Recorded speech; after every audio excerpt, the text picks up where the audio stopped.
세태는 점점 더 이렇게 악해져 가고 아주 좀 차라리 뉴스를 이렇게 안 들으면 오히려 이렇게 편한 마음이 들 정도로 이 세상이 너무 이렇게 악해 가고 있는데, 중요한 거는 참 그런 현세적인 거를 이렇게 생각하면 참 너무 이렇게 눌림이 되고 안타까움이 있지만, 정말 하나님께서 이루시자는 그 앙국을 이렇게 생각을 하면 너무 임박했다, 너무 임박했다, 이런 생각을 이렇게 하게 되면서 오늘 주제는 영원한 왕국이라고 하는 주제를 이렇게 담아봤어요.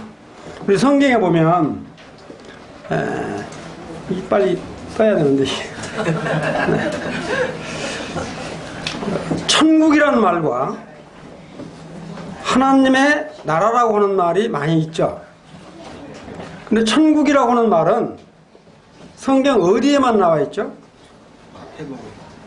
네. 천국이라고 하는 말은 마태복음에 36번, 디모데후서 4장 17절에 천국이란 말이 있고요. 다른 데는 천국이란 말은 없습니다. 뭐라고 있냐면 하나님의 나라라고 되어 있죠. 사복음서나 다른 서시에 보면 하나님의 나라라고 되어 있고, 또 이 계시록에 보면 그리스도의 나라 이렇게 표현이 되어 있어요. 그래서 정말 이 에덴 동산으로부터 시작을 해서 하나님 아버지께서는 정말 에덴 동산을 창설하시고 그 에덴 동산에 아담을 주시고 하나님의 왕국을 이루고 싶었는데, 그 왕국을 이루려면 어떻게 해야 되죠? 하나님 말씀대로 순종을 해야 되는데, 한마디로 말하면 이 반역을 했죠. 이렇게 반역을 함으로 말미암아 이 에덴 동산에서 쫓김을 당하죠. 그래서 결국에는 뭐냐면, 저는 그 표현을 에덴 동산이라고 말을 표현하기보다는 에덴의 왕국이다 이렇게 표현을 하고 싶어요. 이 에덴의 왕국을 이루고 싶었지만 정말로 이 반역으로 말미암아 어떻게 됐어요? 실패한 겁니까? 네, 잠시 유보를 한 거다. 이렇게 유보를 하고, 중요한 건 뭐냐면 유보를 하시고 정말로 이 이스라엘 백성들이 계속 악에 악을 더하죠. 결국에는 뭐냐면 우리 예수 그리스도를 이 땅에 보내시고 제일로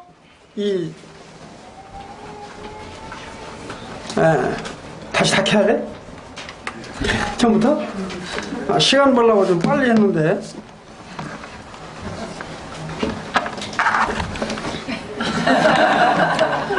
이거 빼고 올게. 왜?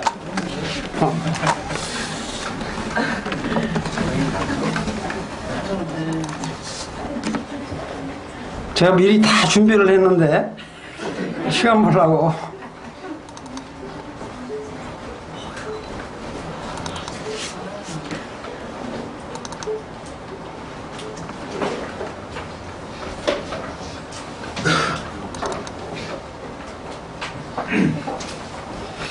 우리 교회는 이게 한성향기 없으면 아무것도 안 될 것 같아.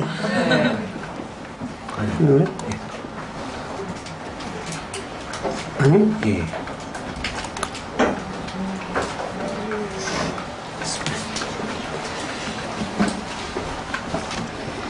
이 천국 이렇게 상상을 한번 해보시면 어때요?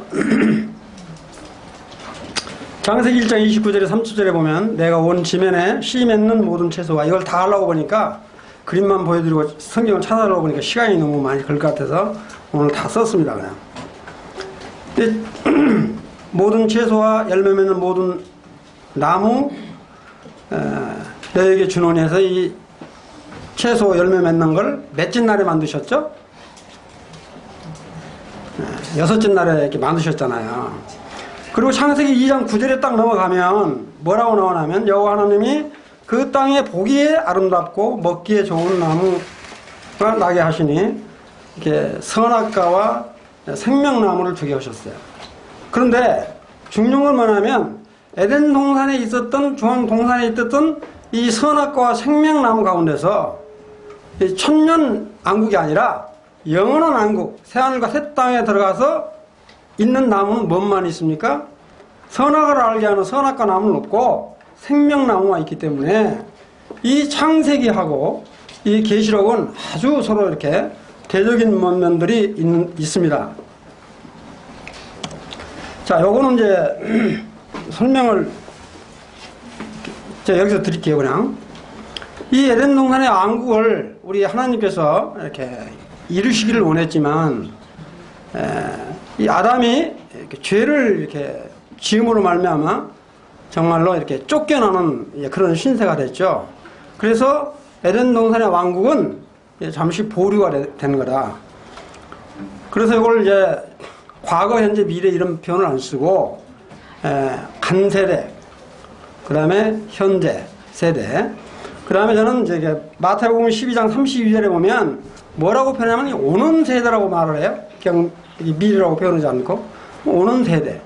정말 이 왕국이 그냥 머물러 있고 그냥 자들 거시는 게 아니라 우리한테 이렇게 임하는, 오는 이와 같은 놀라운 사실들을 우리가 볼 수 있습니다. 근데 여기 보면 참 재밌는 게 부분이 있어요.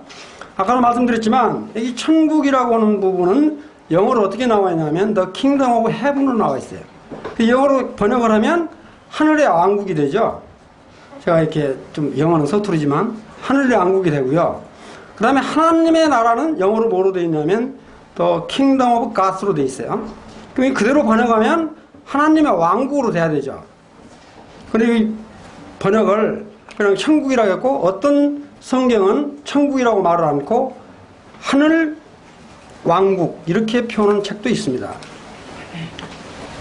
근데 이제 중요한 건 뭐냐면 이 천국과 이 하나님 나라는 현재도 이렇게 진행 중에 있다. 근데 이제 중요한 거는 이 천국은 실질적으로 이 땅에서 이루어질 나라지만 이 하나님 나라는 뭐라고 표현하냐면 누가복음 20장 21절에 보면 20장 21절에 보면 이 바리새인들이 묻죠. 하나님 나라를 이렇게 보여달라고 이야기를 하니까 뭐라고 그래요? 하나님 나라는 봄으로 이루는 것이 아니라 네 마음속에 있다 이런 표현을 하시잖아요.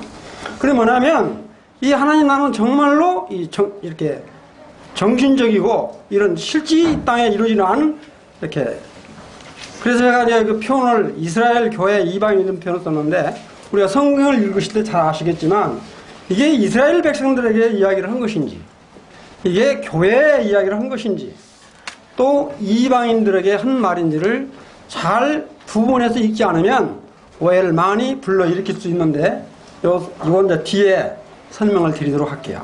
그리고 이 천국은 거의 마태복음은 이스라엘 백성들에게 주신 말씀이에요. 근데 똑같은 한 구절에도 직접 우리 주님이 어떻게 표현을 하면 천국이라는 말도 쓰시고 하나님 나라는 말로 써요. 그러니까 이와 같은 동의를 쓰는 거는 한마디로 말하면 이스라엘 백성들이나 이방인들 또 교회에 다 적용될 수 있는 이와 같은 말들로 구분되어 있다 이렇게 보시면 되겠어요. 지금까지 이 천국은 이 땅에 이루어진 게 아니죠. 이루어지지 않고 가고 있는데 요 계시록 4장에서 18절 정확히 이야기하면 계시록 6장에서부터 18장까지 대환란이 일어나죠. 이렇게. 이 7년 대환란 이 마지막 정도 16장 16절에서 20절을 보면 아마겟돈 전쟁이라는 게 나와요. 이건 반드시 이렇게 통과하게 돼 있다. 근데 중요한 건 뭐냐면 여기서 우리 성도님들이 잘 이렇게 알으셔야 될 부분이 뭐냐면 정말로 우리 주 예수 그리스도로 이렇게 구원받은 정말 나는 주님의 자녀다. 정말로 나는 의인이다. 의롭다 여기심을 받았다. 친이다. 라고 확신이 있는 분. 우리가 말하는 이 구원받으신 분들은 7년 대환란을 통과하지 않는다. 꼭 이따 말씀드릴게요. 이게 우리 세대주의적 전천년 분별로 그렇게 보고 있습니다. 근데 언약주의에서 말하는 무천년설은 그냥 청년왕국을 생각하지 않아요. 처음부터 끝까지 전부 이렇게 보기 때문에 우리 분별들과는 다르다. 그래서 이게 세대주의에 대한 부분은 좀 이따 말씀드리기로 하고요. 하여튼 이 7년 대환란이 끝나면 천년왕국이 이루어지게 되고, 이건 20장 4절에 보면 천국 이게 나와요. 새하늘과 새 땅. 그 다음에 21장 22절에 보면 새하늘과 새 땅에 대한 것들이 자세히 언급이 되고 있는데, 사실 이건 어디서 어디까지가 천국이고 어디서 어디까지가 영원한 왕국인지 이렇게 딱 구분하기는 좀 어려운 부분이 있지만, 그 다음에 천년왕국이 끝나고 영원한 왕국으로 들어가기 전에 계시록 20장 11절에 보면 우리가 흔히 흰 보좌 심판, 백보좌 심판이라고 그러죠. 이 심판이 있다. 이게 개괄적인 걸 지금 말씀을 드렸는데, 그래서 이 에덴 동산의 왕국은 아까 생명나무와 영원한 생명나무, 창세기에 나와 있는 것과 그 다음에 계시록 22장 1절에 보면 한번 읽어보면, 그가 수정같이 맑은 생명수의 강을 내게 보이니 하나님과 및 어린 양의 보호자로부터 나와서 길 가운데로 흐르더라. 강 좌우에 생명나무가 있어 12가지 열매를 달마다 그 열매를 맺고. 자, 이걸 생각해 보면, 이 영원한 왕국에도 정말로 12달이 있고 그 12달 내내 같은 생명나무의 열매가 맺혀 있다라고 하는, 그걸 생각해 보면, 또 이 천국에 그 도성이 있는 것들을 계시록에 자세히 나와 있는데, 그런 것들은 나중에 또 시간 있을 때 하기로 하고요. 이와 같은 거를 이렇게 보게 될 때 정말 이와 같은 영원한 소망이 정말 우리 마음 가운데 있는 것인지, 그런 믿음 가운데 정말 어려운 현 세상을 이기시면서 살고 계시는지 자신을 한번 자문자답해 보시면 좋겠다. 제가 구원받고요. 70년대 제가 75년도에 구원 받았는데, 그때 무화과나무에 비유를 하면서 금방 주님이 오신다고 하도 그렇게 막 하는 바람에 우리 모임에서도 거의 교회 예배당 이런 거 안 지었어요. 조급하게 서둘 필요는 없지만, 그러나 지금까지도 참 구원의 은혜 때 이렇게 마감치 않게 하기 위해서 지금까지 기다려주시는 하나님을 이렇게 생각해 보게 됩니다. 자, 아까 내가 말씀드린 대로 여기 보시면 여기 마태복음이 있고 여기 마가복음, 누가복음이 있어요. 다른 것도 있는데 제가 다른 비유 다 빼고요. 11가지만 이렇게 비유를 들었어요, 제가. 그래서 마태복음에 나와 있는 천국이라고 하는 말이 나와 있는 게 이렇게 나와 있는데, 아까도 말씀드렸지만 약 36개가 나와 있어요. 전부 쓰지는 않았습니다. 마가복음이나 누가복음에는 하나님 나라라고 되어 있는데, 여기서 놀라운 게 있어요. 여기 보면 우선 마태복음 여기 보면 밭에 숨겨진 보화가 있어요. 다른 데 이거 보면 겨자씨 비유라든지 씨 뿌린 자 비유 같은 거는 마태복음에 나와 있고 마가복음, 누가복음에도 나와 있어요. 마태복음에는 천국이란 말로 표현되어 있고, 이 마가복음이나 누가복음에는 하나님 나라로 표현되어 있어. 똑같은 비유의 말씀인데, 그런데 놀라운 건 뭐냐면 한 가지만 제가 예를 들어서 말씀드릴게요. 여기 보면 이 누룩, 그 다음에 밭에 숨겨진 보화, 진주, 그물 비유가 마태복음 13장에 7가지 비유가 쭉 나오잖아요. 그런데 그 중에서 한 가지만 예를 들어서 말씀을 드리면, 이 밭에 숨겨진 보화, 13장 34절을 한번 성경을 펴보시면 밭에 이렇게 보화가 숨겨졌다 이렇게 나와요. 그럼 이 보화를 누구로 보느냐? 그래서 이게 두 가지로 봐요. 이 밭에 숨겨진 보화는 정말로 우리 세대주의적 관점으로 분별하는 사람은 밭에 숨겨진 거를 누구로 보냐면 이스라엘 백성으로 봅니다. 정말 이 이스라엘 백성들을 구원시키기 위해서 우리 주님께서, 사람이 나오는데 이 밭은 세상이고, 정말 우리 주님께서 이스라엘 백성들을 사기 위해서 모든 자기의 죽기까지 하신, 이렇게 말씀을 하시는 반면에 언약주의나 다른 사람들 분별은 뭐냐면 이렇게 또 분별을 해요. 밭은 똑같이 세상인데 이 밭에 숨겨진 보화를 누구로 보냐면 구원받지 않는 영혼들로 본다고. 구원받지 않는 영혼으로 보면서 뭐로 이해하냐면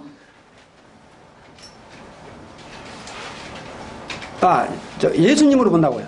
표현을 잘못했는데 예수님으로 이 밭에 숨겨진 걸 예수님으로 보면서 정말 이와 같은 복음을 받았기 때문에 정말 모든 것을 다 이렇게 바쳐서 우리 주님을 이렇게 복음을 듣는다 이렇게 비유를 하는데 예를 들어서 말씀을 드리면 이거는 이제 우리 전천년 세대주의적 관점에서 본다 하면 땅에 이렇게 숨겨진 보화는 이스라엘 백성들로 보고 그 다음에 이제 진주라든가 금으로 비유 다 마찬가지입니다.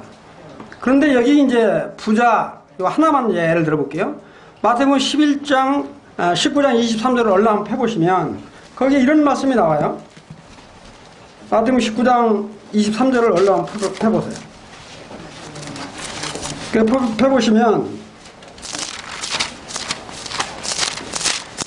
여기에 우리 주님이 이렇게 말씀을 하세요. 주님이 말씀을 하시는데 재미있는 말씀이 나와요. 예수께서 제자들에게 이르시되 내가 진실로 너희에게 이르노니 뭐라고 그래요? 부자는 천국에 들어가기가 어려우니라. 분명히 천국이라고 그랬죠.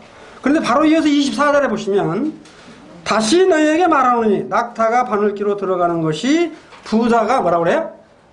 하나님 나라에 들어가는 것보다 쉬우니라. 그럼 왜 우리 주님이 이와 같은 천국이란 말도 쓰시고 하나님의 나라라는 말도 동시에 쓰시고 어떤 데는 천국이란 말만 하다가 어떤 데는 하나님 나라라고만 하셨을까?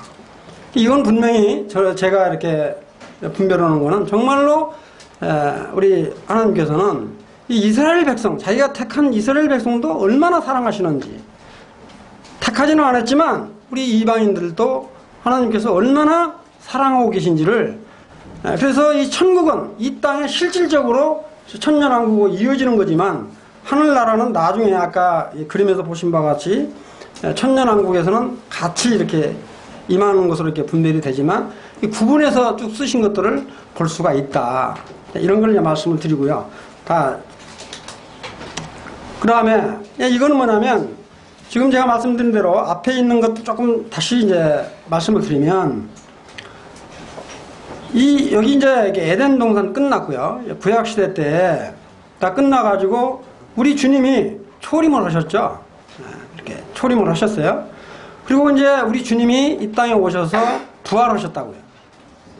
여기 교회 시대가 요만큼 있는데 여기서부터 이제 교회 시대인데 여기서부터 교회 시대로 보시면 돼요. 교회 시대인데 우리 주님이 이제 승천을 하셨습니다. 이따 이제 다니엘 70일을 할 때 설명을 드리겠지만 이 교회 시대인데 여기서 전반적인 말씀을 드리면 교회 시대가 끝나고 대환란 7년 대환란이 시작되기 전에 이와 같이 주님이 공중에 재림을 하시고 우리 성도들은 부활을 해서 공중에 들려 올라간다. 이 근거는 이 다음 장에 이제 보여드릴게요.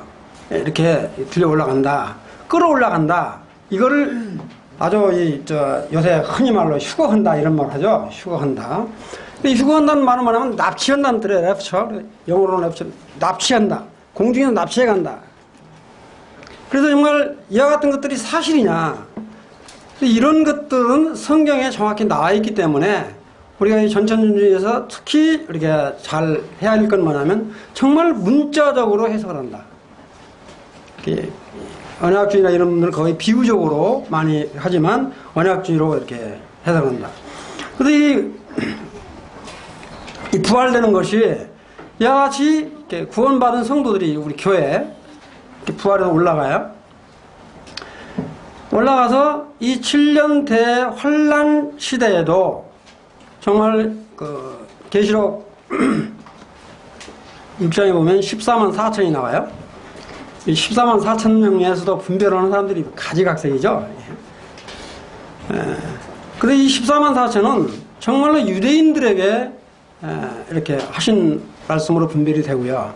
또 어떤 분들은 모든 분 받은 사람들은 다이다 이렇게 표현하는데 이건 분명히 문자적으로 나와 있기 때문에 14만 4천. 그러나 이 환란 시대 중에서도 계시록에 보면 이렇게 부활된 이렇게 되는 이와 같은 장들이 나오기 때문에 그런 말씀을 드릴게요. 그 다음에 이 공중에 혼인잔치가 있는데, 공중의 혼인잔치는 여기다 이렇게 써놓으니까 7년 동안 계속 공중에 혼인잔치를 한다, 이렇게 또 오해하시면 안 되고요. 이 혼인잔치는 언제 어디까지인지는 성경에 정확히 나와 있지 않기 때문에, 하여튼 혼인잔치는 7년 뭐 끝날 시점에 할 건지 처음에 할 건지는 모르지만 하여튼 공중에 혼인잔치는 나와 있기 때문에 한다. 그 다음에 우리 주님이 지상 재림을 하게 되면 그때 천년왕국이 시작된다. 이게 세대주의적 전천년 분별입니다. 근데 무천년 언약주의는 그냥 천년왕국, 지금부터 주님이 오시고 영원한 왕국이 있을 때까지 그냥 무천년이야. 이게 뭐 상관없다, 이게. 이렇게 분별을 하는 데가 있어요. 그 다음에 세대주의도 여러 가지로 나눠지는데, 그 여러 가지로 나눠지는 것들 여기서 전부 생략을 하겠습니다. 또 후천년을 이렇게 주장하는 사람들도 있는데, 이 후천년은 너무 또 성경적이 아니니까 그런 말은 아예 제가 생략을 할게요. 이 천년왕국이 끝나면 계시록에 보면 잠깐 사탄이 이렇게 나와요. 해방돼가지고 그때 또 이렇게. 그러고 난 다음에 20장에 보면 백보자 심판이 나온다고. 이 백보자 심판 때 모든 자의 부활이 나옵니다. 이게 부활이 2번이냐 1번이냐 3번이냐 그게 중요한 게 아니고 모든 자의 부활이 나오는데, 이때 백보자 심판을 하고, 그때 바로 뭐냐면 영원한 왕국, 새하늘과 새 땅으로 갈 거냐 아니면 영원한 지옥으로 갈 거냐. 우리 여기 계시는 그 형제자매님들은 정말로 나는 구원받은 의로운 자라고 여기신다면 걱정하지 마시고요. 근데 이 세대주의를 조금 이렇게 그냥 간단하게 말씀드릴게요. 이 세대주의는 어느 기관이나 사람들, 한 혈통을 가진 가문이나 가계, 조상과 후손과 이어지는 기간, 이렇게 말하기도 하고, 예를 들면 바리새인과 서기관들을 향해서 악하고 음란한 세대다, 우리 주님 이렇게 이제 표현을 하셨는데, 이런 걸 이렇게 정의를 하면 그냥 시대에 따른 하나님의 경영방침이다. 이건 정말로 하나님의 계획과 목적을 이루는 것이다 라고 해서 이걸 보통 하나님의 경륜이라는 표현을 쓰죠. 하나님의 경륜이다. 그러니까 하나님의 경륜이라는 말은 하나님이 계획하시고 목적하시고 목표를 이루어가는 그거를 뭐라고 표현하냐면 경륜이라고 그러는데, 이 같은 방침으로 시대에 따른 하나님의 계획과 목적이다. 이게 이제 그 책에 보니까 클라렌스 라킨이라고 하는 사람이 이제 정의를 했는데, 저도 이렇게 그 분별이 동일하게 되더라고요. 그래서 시대에 따른 하나님의 계획과 목적이다. 그래서 세대주의 특적은 아까도 말씀드렸지만 문자적으로 해석을 한다. 비유적으로, 물론 이제 비유적으로 하는 것도 있지만 거의 다 이렇게 문자적으로 해석을 한다. 언약주의는 성경 해석을 거의 이렇게 비유를 하기 때문에 뭐 천년왕국이니 뭐 이런 거 다 그냥 좋을 대로 이렇게 해석을 하고 넘어가는데, 그래서 이 세대주의를 구분하면 한 6개 이렇게 되는데, 그 다 생략하라고요. 다비 형제님은 낙원에서 홍수까지 노아, 아브라함, 이스라엘, 이방인, 성령, 청년왕국 뭐 이런 식으로 이렇게 세대를 분별을 했고요. 스코빌 박사는 이제 무제시대. 이 무제시대는 말하면 에덴 동산, 그 다음에 이제 이게 양심시대, 인간처리시대, 약속시대, 율법시대, 은혜시대, 천년왕국시대, 이렇게 세대를 분별해서 성경을 보고 있다. 참고로 하시면 되겠어요. 이게 세대주의는 한마디로 말하면 뭐 시대별로 딱딱 쪼개서가 아니라 여러 가지 있어요. 뭐 무성전 시대, 또 뭐 이렇게 분별하는 방법도 여러 가지가 있는데, 그런 것들 다 이렇게 설명드리기는 그렇고요. 이 두 가지 예를 들으시면 이런 거를 세대주의라고 하는 거구나, 이렇게 이해하시면 되겠습니다. 그러면 정말 이 같은 왕국에 대한 건설의 근거가 어디 있냐? 다니엘서 2장 44절에 보면 이렇게 나와요. 이사야 9장 6절 7절도 보면 이런 말이 나옵니다. 이렇게 다니엘서 2장 44절에 보면 열왕의 때에 하늘에 하나님이 한 나라를 세우시리니, 한 나라를 세운다고 그랬어요. 이건 영원히 망하지도 아니할 것이요, 그 국권이 다른 백성으로 돌아가지도 아니할 것이요, 도리어 이 모든 나라를 쳐서 멸하고 영원히 설 것이라. 영원은 정말로 이렇게 끝에서 끝이 없는 거죠. 영원히 설 것이다. 이 왕국은 아직 이루어진 게 아닙니다. 또 이사야 9장 6절에 7절 보면 이건 우리가 많이 읽죠. 이게 우리 주님으로 예표를 한다라고 이렇게 보는 분도 계시고 있는데, 이는 한 아이가 우리에게 낳고 한 아들을 우리에게 주신 바 되었는데 그의 어깨에는 정사를 메었고 그의 이름은 기모자라 모사라 전능하신 하나님이라 영존하시는 아버지라 평강의 왕이라 할 것임이라. 그 정사와 평강의 더함이 무궁하며 또 다윗의 왕자와 그 나라에 군림하여 그 나라를 굳게 세우고 지금 이후로 뭐라고 그래요? 영원히 정의와 공의로 그것을 보존할 것이라. 그러니까 왕국을 하나님은 세우시기를 이렇게 계획하시고, 심지어는 에덴 동산부터 계속 그렇게 친히 자기가 다스리는 왕국을 세우기를 원했지만, 자기가 택한 백성들이 철저하게 이렇게 배척하고 배반함으로 끝까지 이렇게 유보를 시켜가시는 그런 걸 이렇게 보게 됩니다. 왕국권들을 근거.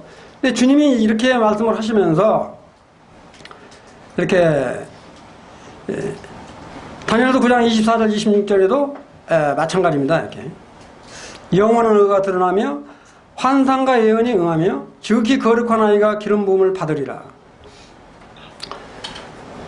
기름 부음을 받은 자 곧 왕이 일어나기까지 7일에 62일가 지날 것이요. 이렇게 다니엘서도 보면, 요건 이따가 또 말씀을 드리겠습니다. 아까도 말씀드렸지만 이스라엘 백성들로부터 거절당함으로 천국 건설이 뭐 실패로 돌아가는 게 아니라 유보된 상태다. 저는 그렇게 분별을 합니다. 이 천국과 하나님의 나라가 이렇게 성경에 나오지만 이거는 정말 천년왕국이나 영원한 왕국에 이렇게 소속될 것으로 이렇게 분별을 하고 있습니다. 그렇기 때문에 정말로 우리 교회 성도를 통하지 않고는 이렇게 영원한 왕국에 들어갈 수가 없다. 근데 이게 주님의 부활과 승천, 재림의 약속이라고 그러는데 이거는 분명히 나와 있죠, 성경에. 주님이 부활하신 거 예언하셨고 예언대로 실제 십자가에 돌아가시고 부활했기 때문에 이건 읽지를 않겠습니다. 자, 승천. 이 승천도 구약에 보면 에녹이 승천을 하고 그 다음에 엘리야가 승천을 했던 것들이 성경에서 나오게 됩니다. 근데 우리 신약에도 우리 주님이 십자가에서 돌아가시고 부활하신 다음에 40일 동안 제자들과 함께 하셨죠.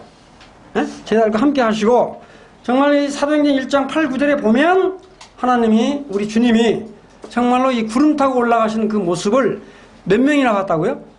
한 500여 명이 봤다고 그랬어요. 올라가는 한두 사람이 본 게 아니라 정말로 하나님이 구름을 타고 올라가는데 500여 명이나 그걸 봤다. 근데 고린도전서 쭉 읽어보면 본 사람이 500명이나 되는데 고린도 교회를 향해서 니들이 정말로 예수 그리스도의 부활을 못 믿냐, 이렇게 안타까워서 이렇게 부르짖는 장면들이 쭉 나오잖아요. 그래서 이건 뭐냐면 신약에는 예루살렘과 온 유대와 사마리아 땅까지 이르러 내 증인이 되리라 하시니라. 이 말씀을 마치고 그들이 보는데 올려가시니 구름이 그를 가려 보이지 않게 하더라. 그래 이제 천사가 나타나니까 천사가 뭐라고 이야기를 해요? 이 예수는 올려가신 그대로 다시 오시겠다. 이 약속이거든요. 그럼 이와 같은 약속이 안 이루어질 것 같습니까? 그래서 이와 같은 약속이 분명히 이루어진다. 그래서 아까도 말씀드렸지만 이 대환란의 근거를 좀 이렇게 말씀을 드릴게요. 요거 설명하기 전에 다음 장을 한번 설명을 드릴게요. 요거는 제가 좀 이해하기 쉽게 이렇게 썼어요. 요 칸이 있죠, 칸을 70개를 다 그려야 되는데 이 면이 70개가 다 안 들어가더라고요. 그래서 이해하기 쉽게 여기 10개, 여기 7주, 여기까지가 여기 10주에 10주, 20주, 30주, 40주, 50주, 60주에서 여기 71회인데 성경을 쭉 보면 이와 같이 71회가 나오는데 71회는 바벨론 포로 귀환 때부터 예수님이 다시 재림하실 때까지 전 기간을 71회로 보는 거야. 그 다음에 다니엘서 9장 24절 27절 한번 펴보세요. 이렇게 펴보시면 거기 보면 어떤 말씀이 나오냐면 7일이라는 말이 먼저 나오고 62일에가 나중에 나와요. 근데 이 7일에는 뭐라고 말하냐면 분별을 고레스 왕 때 이게 예루살렘 그 성벽을 쌓고 그러잖아요. 그 다음에 성전을 쌓는 그 기간까지를 이렇게 7일으로 봐요. 그 다음에 62일이가 나오는데 62일에는 성벽과 성전 건축 후에 예수님이 초림하시고 아까 사도행전 1장 9절에서 본 것처럼 예수님이 승천하신 것 때까지를 62일으로 본다고요. 그럼 마지막 7일에가 남았다고 그랬어요. 7일에. 여기 7일에 여기 대환란이라는 말이야. 이 7일인데 이 7일에는 여기 이렇게 파랗게 돼 있죠. 여기가 전 3년 반, 요 후 3년 반 이렇게 지금 성경에 다 예언들을 하고 있다고요. 그러면 여기 지금 69일에까지는 성경대로 다니엘서에 나와 있는 성경대로 거의 다 이루어졌죠. 70일 중에서 69일에는 이미 성경대로 이루어지셨다고요. 나머지 이 7일에는 안 이루어질 것 같냐? 이것도 틀림없이 이루어질 것이다. 그런데 지금 요새 하도 진주도 많이 나오고 기근도 많이 나오고 그러니까 지금이 환란 시대인지 뭔지 이렇게 분간이 안 되는 부분이 있는데 하여튼 하나님께서는 이와 같이 7년 대환란, 전년 3년 반, 후년 3년 반 이런 부분이 나와요. 전체적으로 인과 개념을 잡으시고 이 부분을 말씀을 드리면 다니엘서장 27 보면 이런 말이 나와 있어요. 그가 장차 많은 사람들과 더불어 한 일해 동안에 언약을 굳게 맺고 그가 그 일의 절반에 제사와 예물을 금지할 것이며 또 포악하며 가증한 것이 날개를 의지하여 설 것이며 또 이미 정한 종말까지 진노가 뭐라고요? 황폐하는 자에게 쏟아지리라 하였느니라. 이게 환란이죠. 다니엘서 9장 이렇게 보면 또 우리 마태복음 24장 6, 8절에 보면 난리야 난리 소문이 듣겠으나 너희는 삼가 두려워하지 말라. 이런 일이 있어야 돼. 아직 끝은 아니라 민족이 민족 나라가 나라를 쭉 해서 재난의 시작에서 쭉 연결되고 있어요. 이건 분명히 환란의 시대를 지금 이야기를 하고 있다고. 이스라엘 백성들에게. 그 다음에 이제 다른 예언에도 보면 마가복음이나 누가복음에도 이와 같은 사실들이 나오니까 이건 이방인이 됐든 이스라엘 백성이 됐든 이방인이 됐든 동일하게 적용된다 이렇게 보시면 돼요. 베드로서 3장 6, 7절에 보면 이로 말미암아 그때 세상은 물이 넘침으로 이거는 노아 홍수를 지금 이야기하는 거예요. 노아 홍수는 물로 심판을 받았고 멸망하였을 때 이제 하늘과 땅은 그 동일한 말씀으로 불사르기 위하여 보호하신 바 되어 경건하지 아니한 사람들의 심판과 멸망의 날까지 보호하여 두신 것이라.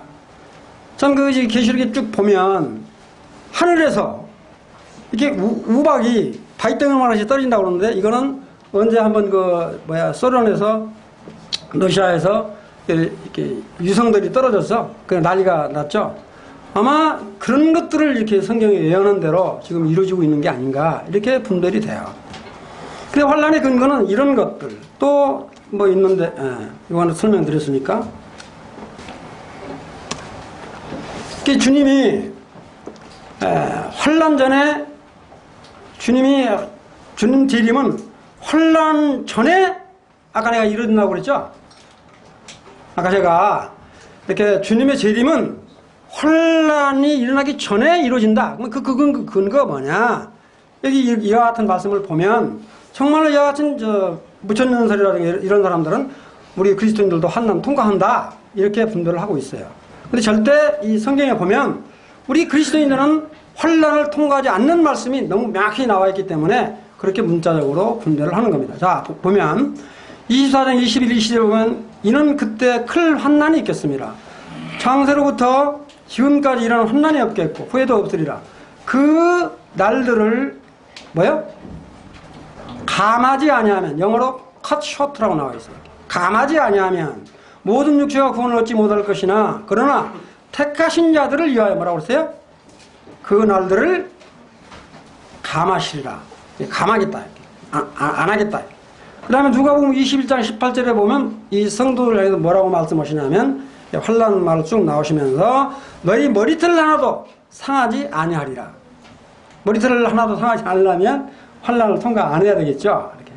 그다음에 마가복음 10장 19, 20절에다 보면 이는 그 날들이 환난의 날이 되겠습니다. 하나님께서 창조하신 시부터 지금까지 이런 환난이 없겠고 후에도 없으리라. 만일 주께서 그 날들을 감하지 아니하셨더라면 모든 육체가 구원을 얻지 못할 것이오늘 자기가 택한 자들을 위하여 그 날을 감하셨느니라.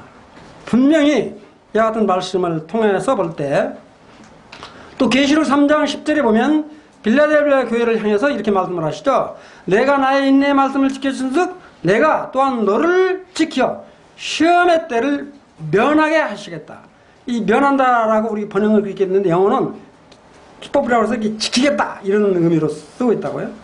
하여튼 우리를 지켜주겠다는 거죠. 이는 장차 온 세상에 임하여 땅에 거하는 자를 시험할 때라. 그러니까 누가복음 21장 28절에도 마찬가지고 달라니까 5장 9절에도 이것만 제가 읽을게요. 하나님 우리를 세우시면 노하심에 이르게 하심이 뭐래? 노하심에 이르게 하심이 아니요. 아니라고 그랬죠. 이렇게 아니요. 우리 주 예수 그리스도로 말미암아 구원을 받게 하시면 이 구원은 여기 구원은 또 우리가 처음 예수 그리스도를 믿는 구원으로 생각하지 마세요. 이 구원이라는 표현들도 여러 가지 표현이 있어요.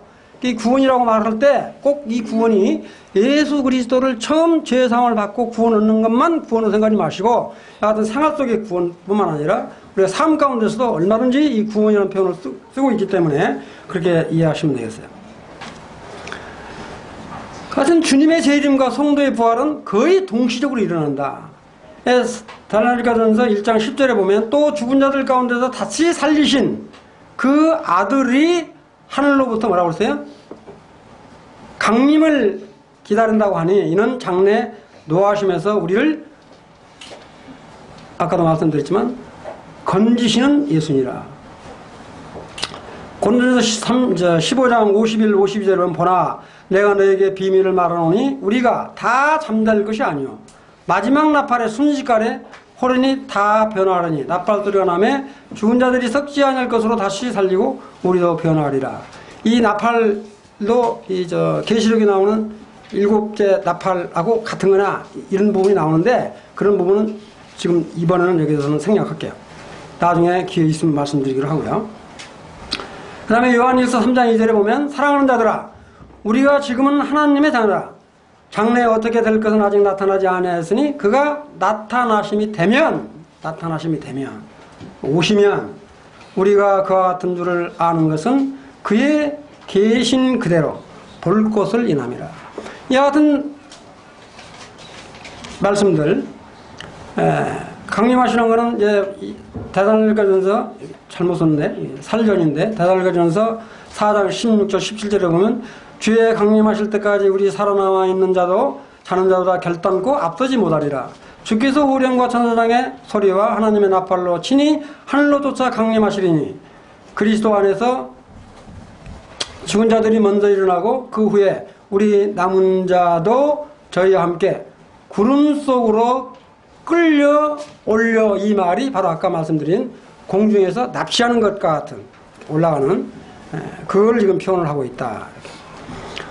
영접하시리니 그리하여 우리가 항상 주와 함께 있으리라. 또 데살로니가 후서 1장 7, 9, 10절에도 마찬가지로요. 그날에 강림하사 그의 성도들에게 영광을 얻으시고 모든 믿는 자에게 기 여기심을 얻으시리라. 이 같은 말씀들을 통해서 볼 때 하여튼 환난 전에 우리 주님이 이 땅에 오신다. 오셔서 7년이 끝나면 지상재림을 해서 천년왕국을 이루신다. 이와 같은 소망이 참 저희들 마음 가운데 조금은 이 세상 살아가는 건 좀 어렵지만 그런 소망이 우리들 마음 가운데 있는 것은 우리들이 계속 이기면서 나아가시기를 바라는 그런 마음이 있습니다. 여기 이제 제가 일단 환난 중에도 이렇게 오신다 그랬는데 요거는 마태복음 24장 29절 30절에 보면 같은 24장 첫 절 이렇게 23절까지는 이렇게 환난 전 이야기고요. 환난 중에 인자가 구름을 타고 능력과 큰 영광으로 오는 것을 보리라. 제가 큰 나팔 소리와 함께 천사들을 보내니 저희 택하신 자들을 이끌려서 저 끝까지 사방에서 모으리라.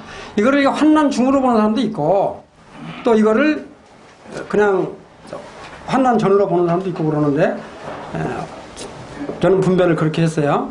근데 이건 뭐냐면 계시록 16장 18절 21장을 보시면 거의 이 마태복음 24장 29절 30절 내용하고 중복돼요. 그거 한번 봅시다.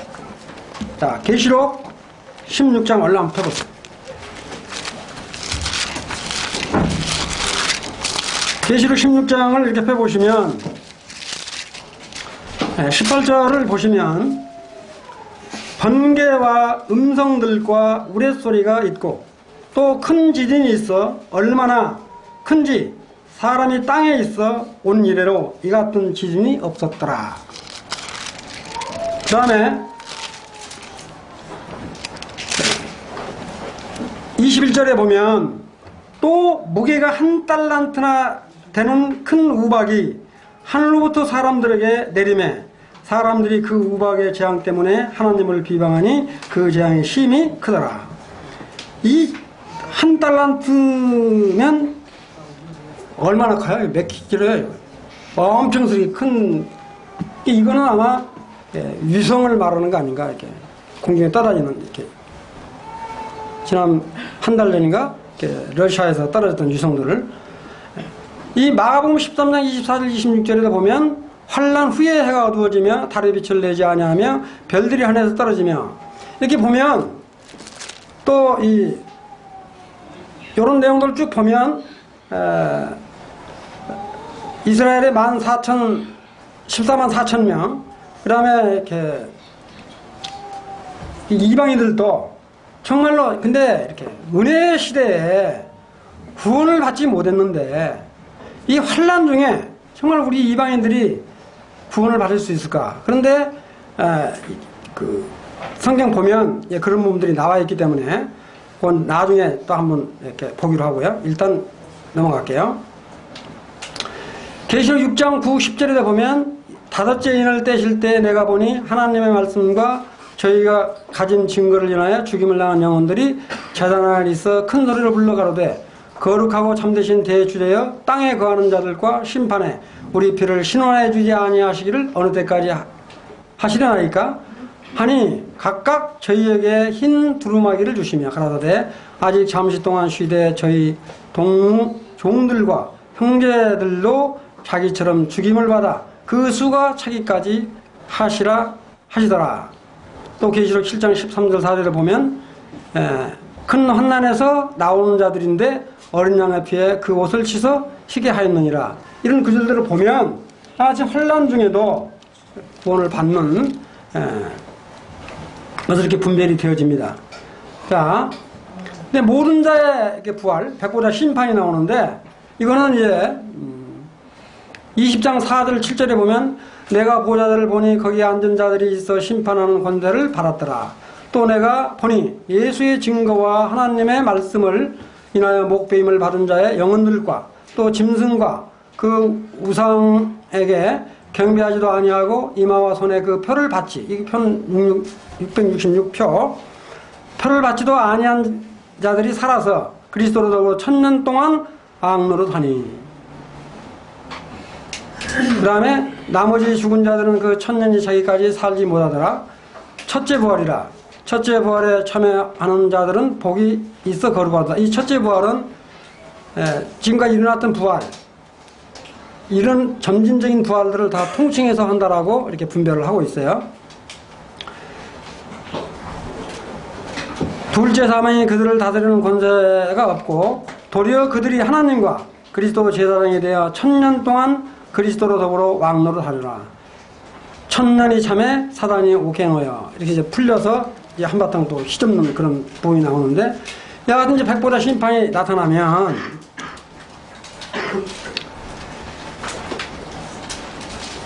이제 이 흰 보좌와 그 위에 앉으신 자를 보니 새하늘과 새 땅, 죽은 자들이 물론 대선하고 그 보좌 앞에 섰는데, 이게 모든 자의 부활이죠. 섰는데, 책들이 펴 있고 다른 책이 펴져 있으니 생명책이라.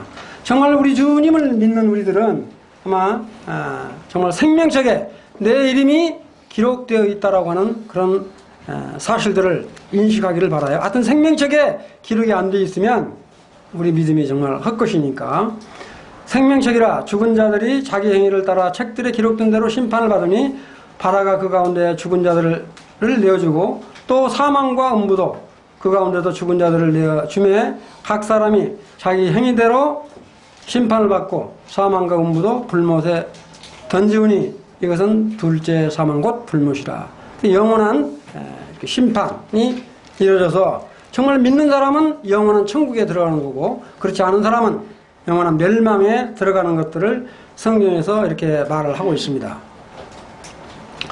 천년왕국과 영원왕국은 지금 이렇게 쭉 나와 있기 때문에 계시록 21장 1, 4절만 이렇게 보면 또 내가 새하늘과 새 땅을 보니 처음 하늘과 처음 땅이 없어졌고 바다도 다시 있지 않더라.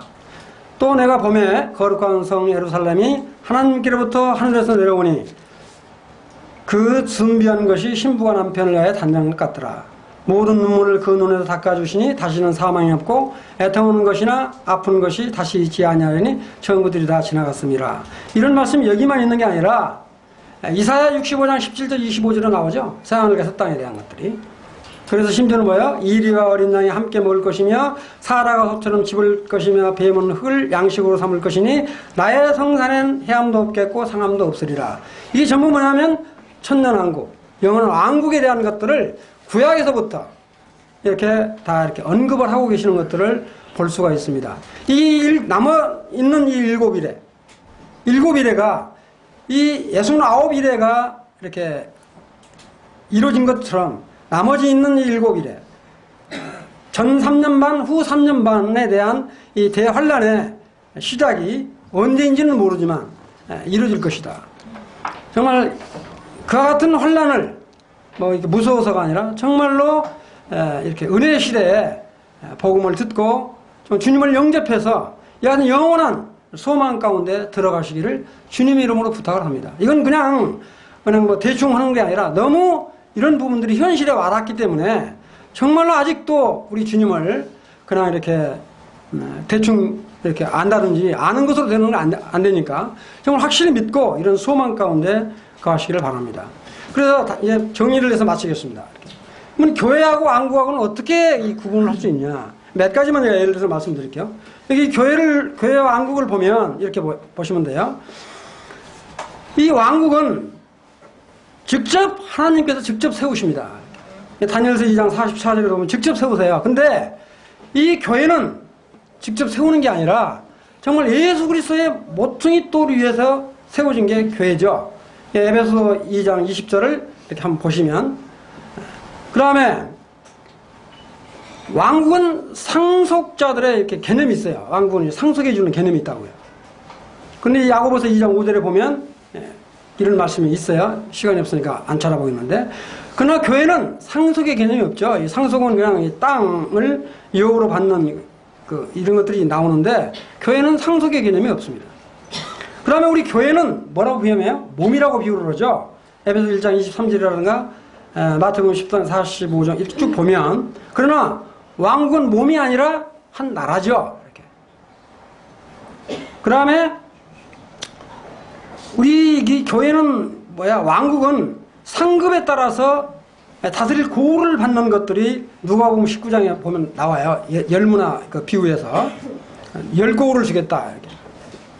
그러니까 이와 같은 것들은 우리가 잘 한번, 이게 왕국은 정말로 하나님께서 친히 세우시고 그와 같은 주권을 우리 믿는 자들에게 이렇게 함께 이렇게 백고를 주실지는 모르지만 주신다. 그런데 교회는 받아가는 게 아니죠. 먼 교회 안에 우리가 더해지는 거죠. 이렇게. 중요한 거는 이와 같은 교회를 통해서만이 이렇게 왕국에 들어갈 수 있다. 그렇기 때문에 그냥 우리가 뭐 이렇게 교회 안 가도 이런 생각을 하시면 안 되니까. 그 다음에 우리 이 교회는 정말 세상으로부터 분례함을 받은 무리라고 그러죠. 에클레시아. 정말 우리는 세상과는 분리된 그런 자들입니다. 근데 왕국은 우리 주님도 그러잖아요. 천국이 이렇게 임하시옵소서. 임하도록.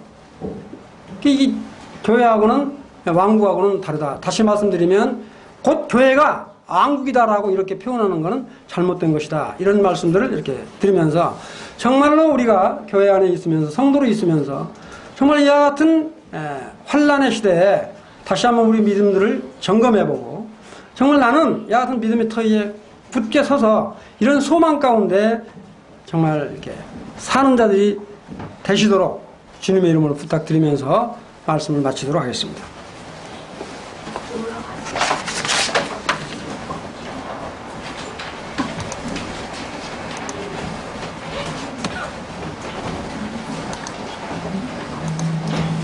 기도하겠습니다.